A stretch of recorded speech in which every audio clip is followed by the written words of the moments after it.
শিমুলতলা মোড়ে, খেড়িয়ায়, ক্যানিংয়ে, এদিকে গেঞ্জি গায়ে দেওয়া আছে। হ্যাঁ, 18 বছরের মেয়ে 8 বছরের ছেলে গেঞ্জি গায়ে দিচ্ছে। বাপের দুটো টাকা হয়েছে, ওর বাপ একটা বড় ব্যবসায়ী, গায়ে একটু গোস্ত আছে। 18 বছরের মেয়ে 8 বছরের ছেলের গেঞ্জি গায়ে দিচ্ছে, গায়ে হয় না, ঠেলে ঠেলে ঢোকাচ্ছে। 1 মিটার কাপড় কিনে 4 মিটার ঢাকার চেষ্টা করছে টেনে টেনে। আর কেউ যাতে না চিনতে পারে, দেখবেন এদিকে একটা ওড়নাতে কায়দা করে বেঁধে শুধু চোখটা বার করে রেখেছে। ওই পাড়ার সেই আপনার একজন মেয়ের সাথে অবৈধ সম্পর্ক গড়ে উঠেছে। কি ব্যাপার?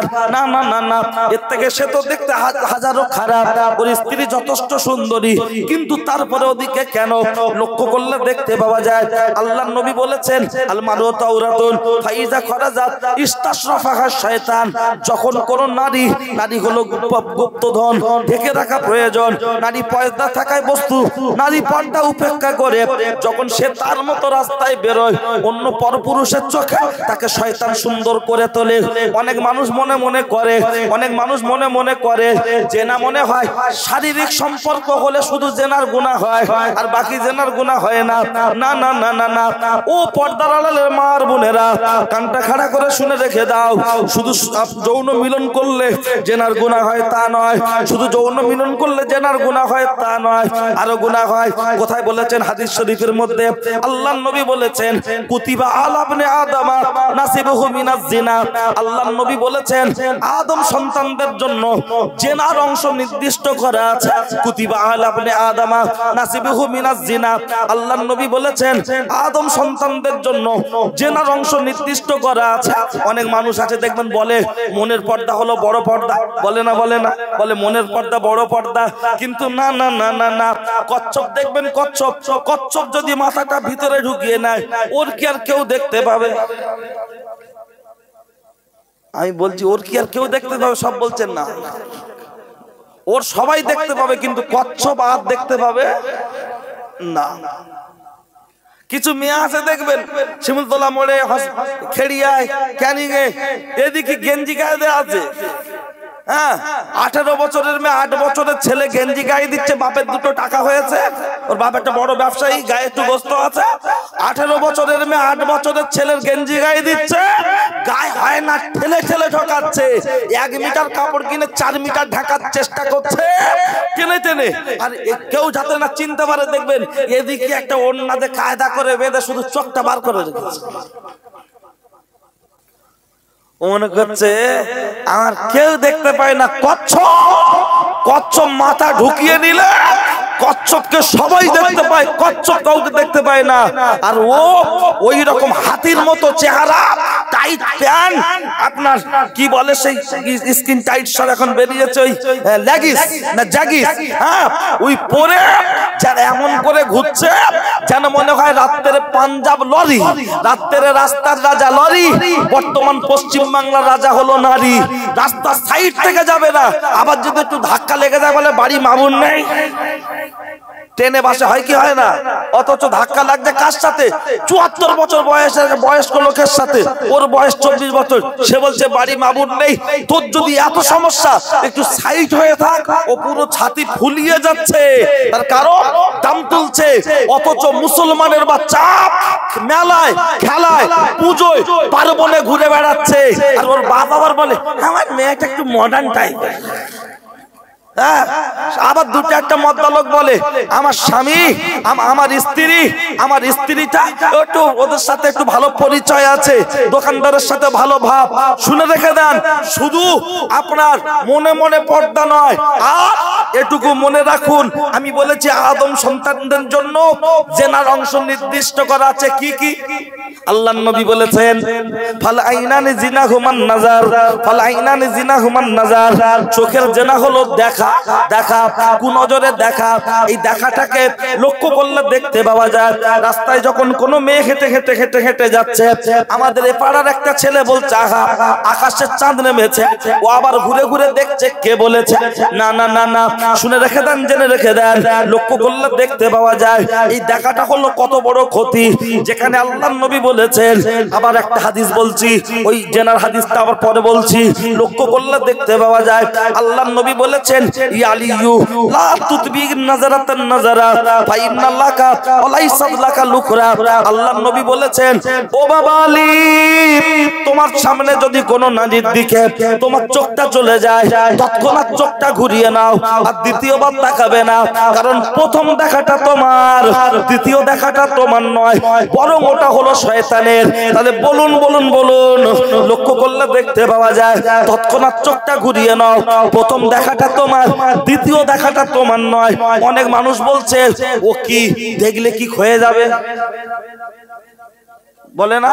আবার কেউ কেউ বলছে হাদিসে আছে একবার দেখার কথা একবার দেখবো, বলছে 11,000 ভোল্টেজে দেখবো, বলছে যেখান দেখবো দাগ করে দেবে। আর আল্লাহর নবী কি বললেন, এই মানুষের দৃষ্টিটা কেমন, আবার হাদিস বলছি। আসলে আমি যেভাবে বলি লোক অনেকে মনে করে গল্প, কিন্তু যারা বোঝে তারা মনে করে ঠিক, আর যারা বোঝে না ঠিক। ওই জন্য একটু হাদিসের শুধু মাঝখানে একটু ঢোকাচ্ছি, একটু খেয়াল করুন, প্রত্যেকটা কথা একটু খেয়াল করুন, মানুষের দৃষ্টিটা কি কেমন একটু বুঝে নেন। আল্লাহর নবী বলেছেন, ইন্না নাজারাতা সাহামুন মিন সিহামি ইবলিসা মাসমুন। আল্লাহর নবী বলেছেন, মানুষের এই চোখের দৃষ্টি, এটা হলো ইবলিসের বিষাক্ত যে তীর আছে, তীর, ওই তীরগুলোর মধ্যে হলো একটি। মানুষের দৃষ্টিটা কেমন একটু তাহলে বুঝে নেন। আল্লাহর নবী বলেছেন, ইবলিসের বিষাক্ত তীরগুলোর মধ্যে একটি। চলবে না চলবে না চলবে না চলবে না, তাহলে তার জন্য আপনাকে আমাকে মাথাটা নিচু করে চলতে হবে, মাথাটা উঁচু করে চললে হবে না। কোরআন শরীফের মধ্যে এসেছে, কোরআন শরীফের মধ্যে এসেছে, আর আল্লাহর কোরআন বলেছে, এই ইমানদার বেটা ছেলে, তোমরা যখন রাস্তায় হাঁটবে তোমাদের মাথাতে নিচু করবে আর তোমাদের গুপ্তাঙ্গ হেফাজত করবে। কিন্তু লক্ষ্য করলে দেখতে পাওয়া যায়, অকুল্লিল মুমিনিনা ইয়াগুদ্দু মিন আবসারিহিম ওয়া ইয়াহফাযু ফুরুজাহুম। এই যে ওই কোরআন শরীফের মধ্যে আমার আল্লাহ বলেছেন, তোমরা যখন চলবে তোমাদের মাথাটা নিচু করবে আর তোমাদের দুই পায়ের মাঝখানে গুপ্তাঙ্গ হেফাজত করবে। কিন্তু আজকে লক্ষ্য করলে দেখতে পাওয়া যায়, রাস্তায় যখন হাঁটছে উটের মতো গলাটা লম্বা করে এদিক ওদিক দেখছে কি দেখছে না, নারী পুরুষ আল্লাহ দিয়ে চাক্কেল জ্ঞান আর হুঁশ, কিন্তু কাজ করছে হয়ে বেহুশ। লক্ষ্য করলে দেখতে পাওয়া যায়, ও ছেলেরা, ও নওজোয়ান যুবকেরা, আমি আপনার মাঝে এ কথার সাথে আরেকটু বলে রাখি, লক্ষ্য করলে দেখতে পাওয়া যায়, জেনার অংশ যখন নির্দিষ্ট করা আছে রে, তাহলে ফাইল আইনানি জিনাহুমান নাজার, চোখের জেনা হলো দেখা, চোখের জেনা হলো দেখা, অল উজনানি জিনাহুমাল ইস্তেমা, আর কানের জেনা হলো, কানের জেনা হলো কথাবার্তা শ্রবণ করা। আজকের দিনেতে দাঁড়িয়ে, আজকের দিনেতে দাঁড়িয়ে, আজকের দিনেতে দাঁড়িয়ে ফোনে ফোনে ফোনে ফোনে কত রকম কথাবার্তা আলাপ আলোচনা হচ্ছে, এগুলো শোনা হলো আপনার ওই যে উত্তেজনামূলক কথাবার্তা, কানে শ্রবণ করা, ওটা হলো কানের জেনা, কানের জেনা। আজকে লক্ষ্য করলে দেখতে পাওয়া যায়, এমন বউ আছে চালাচ্ছে ফেসবুক, ভিডিও কলে দেখাচ্ছে দুজন দুজনের মুখ, আর তাতেই বলছে কাবি কোথায় গেলে পাবো ঋত্বিক রোশন। না না, ও ছেলে বাবুনেরা কানটা খাড়া করে শুনে রেখে দাও, তুমি কারোর সাথে ফুসফুস গুজগুজ, তুমি মনে করছো কেউ দেখতে পায় না, তুমি মনে করছো এখানে কেউ নাই, শুধু তুমি আরো সে একা, চারদিকটা ফাঁকা, কেউ পায় না দেখা। না না না না না, এটা তোমার ভুল ধারণা, ভুল ধারণা, শুনে রেখে দাও, জেনে রেখে দাও, এটা তোমার ভুল ধারণা।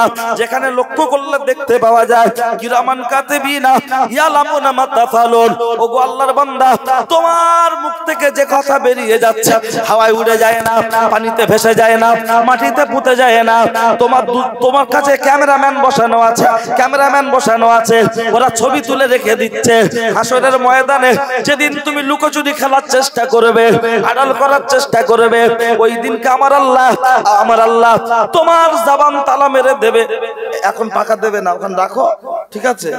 আর যদি ওখান থেকে দিতে চাও ওখান থেকে দাও, ঠিক আছে? এদিকে এখন আনবে না, তার কারণ আমার যা হচ্ছে সিজন পার হয়ে যাবে, ঠিক আছে? চলেন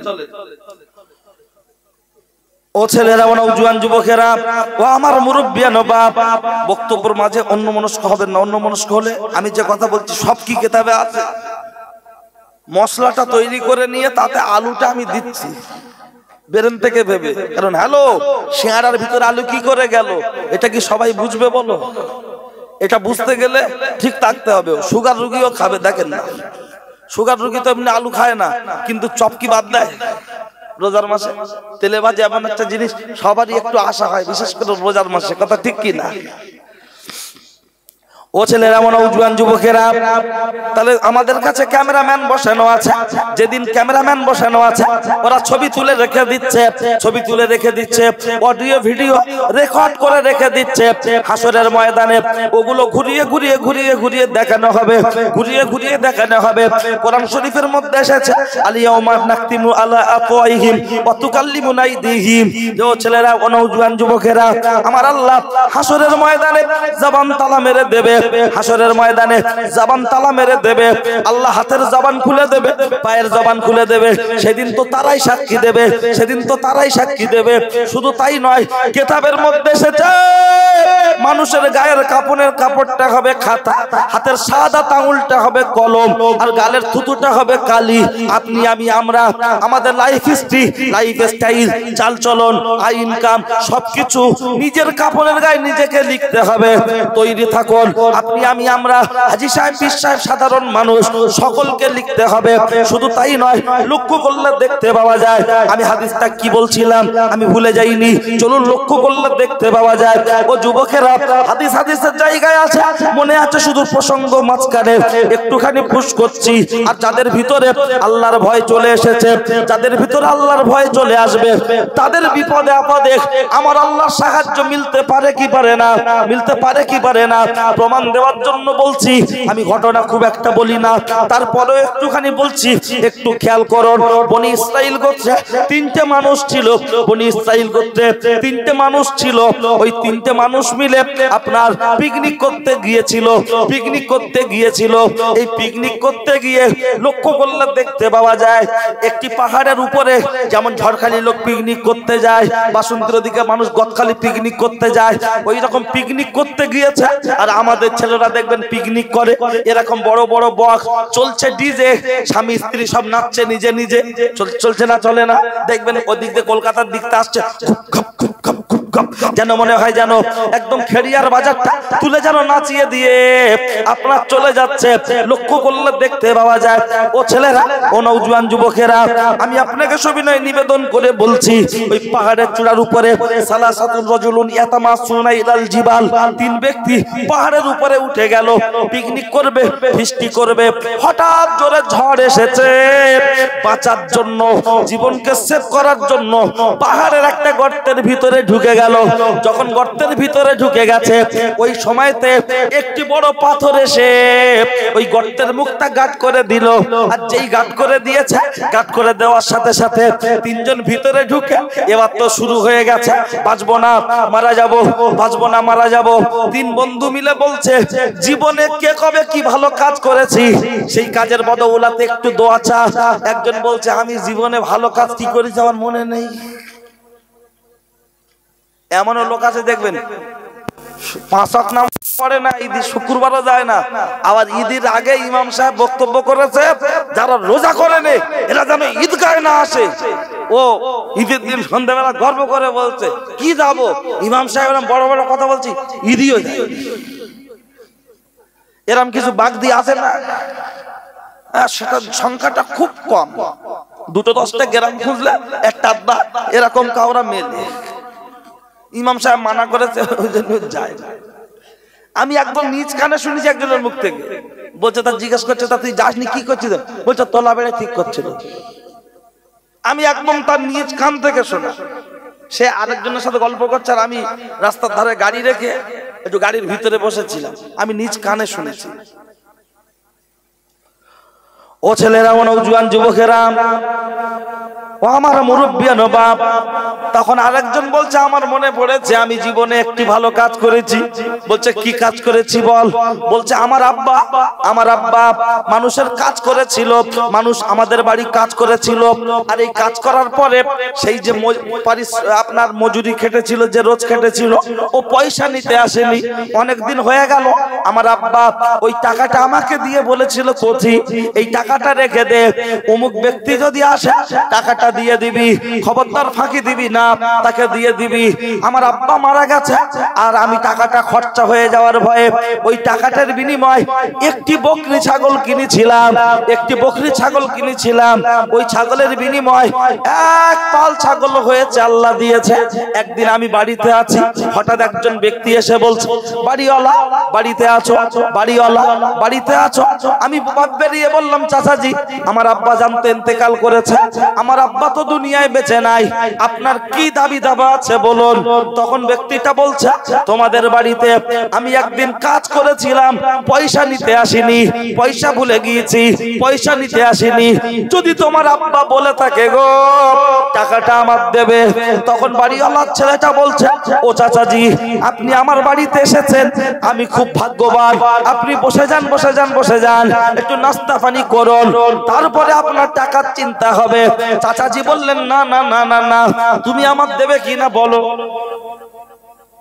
মনে রাখবেন, এমন কিছু লোক আছে বাড়ি বসে আছে, হ্যাঁ খাটে না খোটে না, গরুর গোশ নিয়ে আসে দোকান থেকে, তা গান্ডারের মতো চেহারা, তা সেই কসাইটা দেখছে যে 18,000 টাকা বাকি গেছে, টাকা দেয় না, আসে না, হালকাতায় যায় না, দেখি সে কোথায় আছে। বাড়ির সামনে গিয়ে বলছে, সাদ্দাম সাদ্দাম, ও গলা শুনে বুঝতে পেরেছে কসাই এসে। তখন বলছে, তুই গিয়ে বল আব্বা বাড়ি। ও গিয়ে বলছে, ও কাকা আব্বা বলেছে, বলে দেয় বাড়ি নেই। তার মানে যার শিল তার নোড়া, তার ভাঙলো দাঁতের গোড়া। এরকম কিছু মানুষ আছে গো, বড় লোক বেশি, গরিব খুব গরিব মানুষ, তারা মানুষের খুব একটা ঠকাতে চায় না, ধোকা দিতে চায় না। এমন কিছু বড় লোক আছে, বাড়ি কাজ করছে ভ্যানওয়ালা, জন্মজুরি খাচ্ছে, গজ গজ গজ গজ করে এত তার পিছনে কাটিয়ে দিচ্ছে, মনে হয় যেন 1,500 টাকা রোজ। কি কথা বাস্তব কি বাস্তব নয়? আমি ও বিষয়ে আজকে কিছু বলবো না, তবে শুনে রাখুন, শ্রমিকের গায়ের ঘাম শুকানো লাগে, তার টাকা পরিশোধ করতে হবে, এটাই হলো হাদিস। ও ছেলেরা, নওজোয়ান যুবকেরা, ও আমার মুরব্বিয়ান বাপ, ওই ব্যক্তিটা বললেন, গুহার ভিতরে মনে আছে যে একটা ভালো কাজ করেছি, আমার বাড়িতে ওই লোকটা চলে এসেছে, আমি তাকে নাস্তা পানি করালাম আর বললাম, চাচাজি আপনার টাকার বিনিময়ে আমি একটি ছাগল কিনেছিলাম, সেই ছাগল থেকে এতগুলো ছাগল তৈরি হয়েছে, এর মধ্যে আপনাকে আমি সব দিতে রাজি আছি, আপনি যেন আমার আব্বাকে হাসরের ময়দানে দাবি রাখবেন না, রাখবেন না। ওগো আল্লাহ, আমার জীবনে ওই একটি মাত্র ভালো কাজ করেছি, আমার মনে আছে, আমার মাথার উপরে বিপদের পাথরটুকু তুমি সরিয়ে নাও, তুমি সরিয়ে নাও। হাদিস শরীফ এসেছে, আর লক্ষ্য করলে দেখতে পাওয়া যায় এত পরিমাণ কাঁদছে, মুহূর্তের মধ্যে ওই পাথরটা 3টে টুকরো হয়ে গেল, 3 টুকরোর মধ্যে এক টুকরো পাথর ওই গর্তের মুখ থেকে একটু সরে গেল। একবার জোরে বলুন সুবহানাল্লাহ। আর মানুষ যদি তার কর্মের কথা ভেবে আল্লাহর কাছে তওবা করে, আমার আল্লাহ তার তওবা কবুল করতে পারে কি পারে না। এই 3 জনের মধ্যে একজনের কথা বলেছি, মনে রাখুন, আর একজন তওবার করার কথা বলছি, একটু মনে রাখুন। ব্যক্তিটার নাম হলো ফুজ্জাজ বিন আয়াস। আজ থেকে 1200 বছর আগের ইতিহাস বলছি, এটা কোনো হাদিস নয়। এই ফুজ্জাজ বিন আয়াস একজন মস্ত বড় ডাকাত ছিল। এলাকায় এমন কিছু জায়গা আছে যেখানে গেলে চুরি ডাকাতি হতো 30 বছর আগে, এরকম কিছু জায়গা আছে না নাই? যে ওই রাস্তার উপর থেকে কেউ যাওয়া আসা করলে চুরি ডাকাতি চিন্তায় জীবন চলে যাওয়ার ভয় থাকতো। কিন্তু আল্লাহ এখন মানুষের ইনকাম দিয়েছে, সে সমস্ত সব দূর হয়ে গেছে, কথা ঠিক কি না? এই ফুজ্জাজ বিন আয়াস প্রতিদিন একটি জায়গায় দাঁড়িয়ে ডাকাতি করে। মনে করুন আপনাদের খেড়িয়ার মোড়ে একটা জায়গায় দাঁড়িয়ে ডাকাতি করে দাঁড়িয়ে। এখন একটা মানুষ শিমুলতলার মোড় থেকে আসবে, ওর দরকার হলো আপনার কলতলার মোড়ে। রাস্তার লোক ঘরে বলছে, যেও না যেও না যেও না। ওখানে সেই বিখ্যাত ডাকাত ফুজ্জাজ বিন আয়াস, ও যাকে পাবে তাকে মার্ডার করে দেবে, যা টাকা পয়সা আছে সব নিয়ে নেবে, সম্পদ সব কেড়ে নেবে, তুমি যেও না। ব্যক্তিটি বলছে, আমার যাওয়ার খুব প্রয়োজন। বলছে না যেও না, খুব রিস্ক নিয়ে যখন যাচ্ছে, ডাকাতের নির্দিষ্ট যে ডেরা, ওই ডেরাটা যেই পেরিয়ে চলে গেছে, ওদিকে চলে যাওয়ার পরে এই ফুজ্জাজ বিন আয়াস কাঁপতে কাঁপতে বাড়িতে চলে গেল।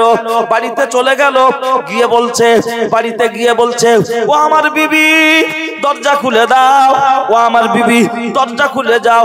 বউটা ভয়ে কাঁপছে, দেখি আমার স্বামী তো এরকম রাত্রে বাড়ি আসে না।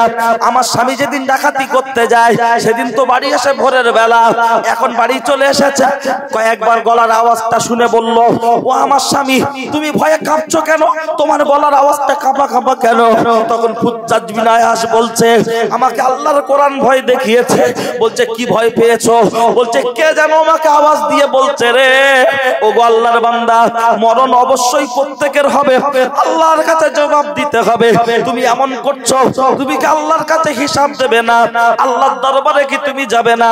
একটা বার তোমার জীবন নিয়ে তুমি ভাবো। আমার এই কথাটা আমার ভিতরে কে যেন আওয়াজ দিয়ে বলেছে। আমি ভয়ে কাঁপতে কাঁপতে কাঁপতে কাঁপতে বাড়িতে চলে এসেছি। স্ত্রী একটি সুযোগ পেয়ে বললেন, ও আমার স্বামী গো, এখন তুমি আর বাড়িতে থেকো না। তৎকালীন সময় একজন আলেমের নাম করা হলো, ওই আলেমের কাছে তুমি চলে যাও, তোমার কর্মের কথাটা বলে তুমি তার কাছে বসে তওবা করে এসো, তওবা করে এসো। স্ত্রীর কাছ থেকে শুনে স্বামী আর বসে না থেকে আলেমের বাড়িতে চলে গেলেন। আলেমের কাছে গিয়ে সমস্ত কথাগুলো যখন খুলে বললেন, আলেম জিজ্ঞাসা করলেন, এতদিন তুমি চুরি করেছো, ডাকাতি করেছো, তো এই চুরি করা মাল সম্পত্তি তোমার বাড়িতে আর কি আছে এখন বলো? বললেন, হুজুর আমার বাড়িতে তেমন কিছু নাই, তবে গত রাত্রের আগের রাত্রে এক বস্তা সোনা চুরি করেছিলাম। আমার কাছে খবর ছিল সোনা নিয়ে যাচ্ছে, কিন্তু চুরি করার পরে বস্তাটা খুলে দেখছি সোনা নেই, সোনা নেই, ওটা বালি। ওই সময় হুজুর বললেন, বাবা ও বাবা তুমি তওবা করতে চাও? বলে হ্যাঁ। তখন হুজুর বললেন, বাবারা বাবারা বাবারা, তুমি যখন তওবা করবে খালেস দিয়ে তওবাতান নাসুহা করো, আর তোমার এই যে চুরি করা সম্পদ যেটা তোমার বাড়িতে আছে তা তুমি ফিরিয়ে দিয়েছো। বললেন, হুজুর আমি এখনই যাচ্ছি। হুজুরের কাছে বসে তওবা করে ডাকাতের সর্দার ফুজ্জাজ বিন আয়াস বাড়িওয়ালার সামনে হাজির হয়ে, বাড়ির সামনে হাজির হয়ে গেল। বাড়িওয়ালার নাম ধরে ডাকছে আর বলছে, ও বাড়িওয়ালা, ও বাড়িওয়ালা, একবার তুমি বেরিয়ে এসো। বাড়িওয়ালা বলছে, কেন? আমি যাব না, যা চুরি করার তুমি তো চুরি করেছো, আরো কি লাগবে বলো, দিয়ে দিচ্ছি। আমি বাইরে যাব না, আমাকে তুমি বাঁচতে দেবে না, কি লাগবে বলো। তখন ফুজ্জাজ বিন আয়াস বলছে, রে আমার কিছু লাগবে না, আমার কিছু লাগবে না, তোমার চুরি করা সম্পত্তি আমার কাছে যা আছে তুমি ফিরিয়ে নাও। বাড়িওয়ালা বিশ্বাস করছে না, এলাকার মস্ত বড় ডাকাত, বিখ্যাত ডাকাত ফুজ্জাজ বিন আয়াস, তা আমার বাড়িতে মাল ফিরিয়ে দিতে আসবে, এটা কল্পনা করতে পারছে না। বাড়িওয়ালা বলছে, তোমার কি লাগবে ওখানে দাঁড়িয়ে তুমি বলো, আমি তোমার মাল ফিরিয়ে দেব। ফুজ্জাজ বিন আয়াস বলল, আমি অনুরোধ করছি আমার কিছুই লাগবে না, তোমার যে মালটা আমি চুরি করেছি সেটা তুমি বুঝে নাও। বাড়িওয়ালা ওখান থেকে দাঁড়িয়ে বলছে, বলো বলো বলো, ওই বস্তায় আমার সোনা ছিল। তখন ফুজ্জাজ বিন আয়াস বললেন, আল্লাহ, যে বস্তায় আমি দেখছি বালি আছে ও তো বলছে সোনা ছিল, আল্লাহ আমি কোথায় পাবো? আমি তোমার কাছে সাহায্য চাইছি, তুমি গায়েবী মদদ দাও, তোমার সাহায্য চাইছি, আল্লাহ তোমার সাহায্য কামনা করছি। এত পরিমাণ কাঁদে আওয়াজ চলে আসলো, ও ফুজ্জাজ বিন আয়াস আর চোখের পানি ফেলতে হবে না, চোখের পানিটা মুছে নাও, যে বস্তাটা তোমার সামনে আছে এটাই তুমি তার হাতে তুলে দাও। তার হাতে যখন তুলে দিয়েছে, বস্তার মুখটা খুলে দেখছে এক বস্তা সোনা হয়ে গেছে। বাড়িওয়ালা বললেন, না না না, এই বস্তায় আমার সোনা ছিল না, এই বস্তায় তো আমার বালি ছিল। বাড়ির মুখটা বা বস্তার মুখটা বেঁধে দিয়ে আবার কান্না শুরু করেছেন। এত পরিমাণ কাঁদছে, এত পরিমাণ কাঁদছে, ও গো আল্লাহ, ও তো বলছে এতে সোনা ছিল না বালি ছিল, আমি কোথায় পাবো? তোমার কাছে সাহায্য চাইছি, তুমি গায়েবী মদদ দাও। এত পরিমাণ কাঁদে আওয়াজ চলে আসলো, ও গো আল্লাহর বান্দা, ওই বস্তাটা ঘুরিয়ে তার হাতে তুলে দাও। বস্তাটা ঘুরিয়ে যেই তুলে দিয়েছে, বস্তাটা খুলে দেখছে বালি।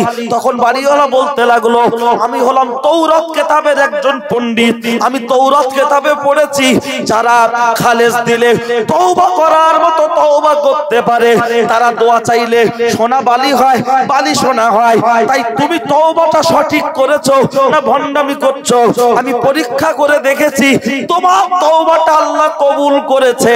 এখন আমি তোমার হাতে হাত দিয়ে কলেমা পড়ে মুসলমান হতে চাই। একবার জোরে বলুন সুবহানাল্লাহ। তওবা তওবা করার মতো তওবা, জীবন পরিবর্তনের মতো যদি আমরা ভাবি, শুধু বিছানায় মাথা দিয়ে ভাববেন, কত লোক তো চলে যাচ্ছে। ঘরে একটাও কোনো লাইট জ্বালিয়ে রাখবেন না, মশারি টাঙাবেন না, বিছানায় মাদুর না বিছিয়ে মাটিতে একবার শোন। ভাবুন ওরা গেছে, এই তো কবরস্থান, ওরা আছে কি করে?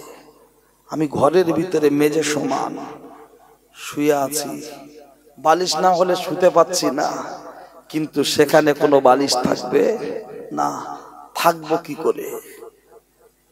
আজকের বউ বাচ্চা সন্তান নাতিপুতি সবাই আছে, ঘরের দরজা বন্ধ করেছি, মশা ঘ্যান ঘ্যান ঘ্যান ঘ্যান করছে, ধূপ জ্বালাচ্ছি, মশা থেকে বাঁচার জন্য ধূপ ধরাচ্ছি, আর আল্লাহর জাহান্নামের আযাব থেকে বাঁচার জন্য চায়ের দোকান ছেড়ে মসজিদে যাওয়ার দরকার আছে না নাই? তাই অনুরোধ করছি, হাতে না ধরে দুটো পায়ে ধরে বলছি, আল্লাহর রাস্তে বিছানায় মাথা দিয়ে ভাববেন, চোখ খুলতে পারলে সকাল, না খুলতে পারলে পরকাল। মৃত্যু, আমার আব্বাজান ইন্তেকাল করেছে 39 বছর বয়স। কত বছর বয়স বললাম? 39। আব্বাজান শুনেছি অনেক বড় বয়সে পড়তে এসেছিলেন, অনেক বড় বয়সে পড়তে এসেছিলেন। খড়ের ব্যবসা করতো আমার দাদু, আর বাপ চাচারা দাদুর সাথে থাকতো এই নদীতে। আপনাদের এই নদীতে ব্যবসা করতে করতে কিছুদিন ব্যবসা নাকি বন্ধ ছিল, কে নাকি একজন বলছে চল দেন মাদ্রাসাতে ভর্তি করতে। মাদ্রাসায় ভর্তি করে দিয়েছে, বলছে অল্প দিনে অনেক ভালো পড়াশোনা করেছে। বললো এখানে নয়, চল তোকে 18 মাকে দিয়ে আসি। এই আস্তে,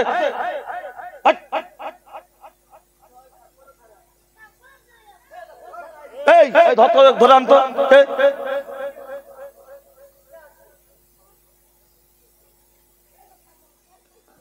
এসব বীজ ধানের ডিস্টার্ব, ফসলের ডিস্টার্ব না, বীজের ডিস্টার্ব। বুঝলেন? পরিবেশ চায়ের দোকান থেকে শেখে না, বাড়ি থেকে শেখে। বাপ মা চেষ্টা করলো, ব্যর্থ হলো আলাদা কথা, চেষ্টা আছে কজনে? বড় পীর আব্দুল কাদের জিলানী, বড় পীর আব্দুল কাদের জিলানী আপনারা শুনেছেন, আমি শুধু ধরিয়ে দেওয়ার জন্য বলছি। হাফেজ ছিলেন কপারা, 18 পারা। মায়ের পেট থেকে না, কোথা থেকে? পেট থেকে। যাক, কথাটা বক্তারা বলেছে, আপনারা শুনেছেন। আমি যতটুকু জ্ঞান বুদ্ধি আছে, পড়াশোনা যা যতটুকু করেছি, ওটা দোলনা থেকে। শুনতে পাচ্ছেন? দোলনায় যখন মাদ্রাসায় ভর্তি করা হলো, আমি শুধু টাচ দিচ্ছি, আমি খুব একটা কমন ঘটনা বলি না। ওস্তাদ বলছে পড়ো, বিসমিল্লাহির রহমানির রহিম পড়ো, আলিফ পড়ো, বিসমিল্লাহির রহমানির রহিম পড়ো, কিছু বলছেন না। তারপরে বললেন হুজুর বেয়াদবি মাফ করবেন, প্রথমটা যদি ছেড়ে দেন কি করে বলি? প্রথম আউযুবিল্লাহ, তারপরে বিসমিল্লাহ। কোরআন পড়তে শুরু করলেন। হুজুর চেহারার দিকে তাকিয়ে বললেন বাবা তুমি কি আগে কোনো মাদ্রাসায় পড়েছো? বলছে জি না। বলছে তবে? বলছে আমার আম্মা যখন আমাকে দোলনায় শুইয়ে দিতেন আর আমি কাঁদতাম, তখন আমার মা দোলনা দুলে দিত আর মুখে মুখে আল্লাহর কোরআন তেলাওয়াত করতেন। যতটুকু কোরআন তেলাওয়াত আমি শুনেছি ততটাই আমি মুখস্থ করেছি। আমাকে যদি পুরো 30 পারা শোনানো হতো, আশা করছি আমি 30 পারাই মুখস্থ করে ফেলতাম। একবার বলুন সুবহানাল্লাহ। আর আমাদের বাড়ির বাচ্চা বাবলু শুয়ে উঠতে পারবে না, একা একা বলছে পাগল হুয়ার মেয়ে ধীরে ধীরে। 3.5 বছর বয়স। প্রথম মাস্টারটা কে? আব্দুল কাদের জিলানী। যদি দোলনায় শুয়ে যদি 18 পারা 15 পারা যাই হোক কোরআন মুখস্থ করেছেন, তাহলে শিশু অবস্থায়। আর আমাদের বাচ্চারা গানের হাফেজ হচ্ছে কি করে?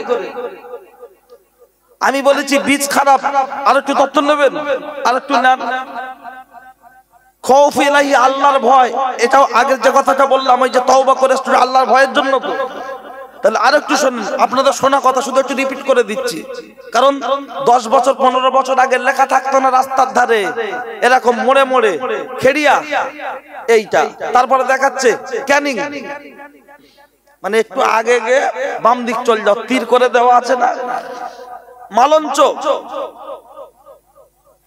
মানে সোজা গিয়ে ডান দিক ঘুরে যাও। তো বক্তারা ওয়াজ করে ঘুরে যাওয়ার লাইনটা বলে না, শুধু কানে হাত দিয়ে বলতে বাবা আমার বড় পীর সাহেবের কথা কি বলবো, কি বলবি বল, বলছে পুরো হুজুর পুরো ফেটকে দে সব করে, তা কি বলবি বল। মনে শুনে রাখুন, বড় পীর সাহেব আব্দুল কাদের জিলানী তার আব্বা আবু সালেহ জঙ্গে মুসা রাস্তা দিয়ে হেঁটে যাচ্ছিলেন, পাশে ছিল নদী, ভেসে যাচ্ছিল আপেল, তুলে খেয়েছে কটা? একটা তুলে খেয়েছে, ক্ষুধার যন্ত্রণা সইতে না পেরে যেই ক্ষুধাটা নিবারণ হয়ে গেল, পেটের ভিতরে ব্রেক মারছে, আবু সালেহ খেয়ে তো নিলে মাল কাট, মালিক খুঁজলেন, মালিক খোঁজার পরে সেই মালিক বলেছিলেন পানি তুলতে হবে ক বছর? 12 বছর। এই পানি তোলার কথা বলে আটকে ছিলেন, কিন্তু পানি তোলার জন্য রাখা হয়নি।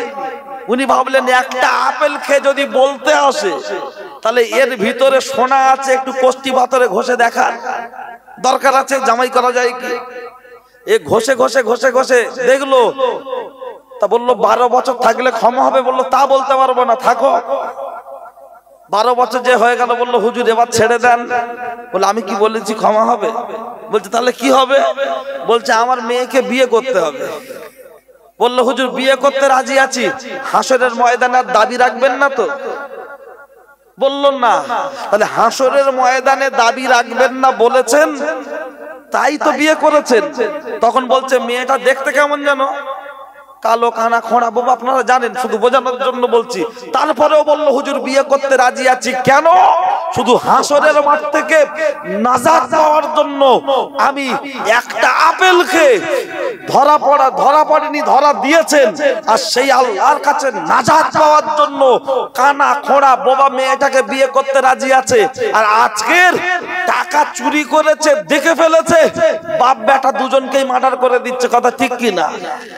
তো ওই ঔরসে যে বাচ্চা পয়দা হবে, ও কি ফেরেশতা বানা হবে না আবু জাহেল মার্কা হবে? এটা তো ভাবতে হবে।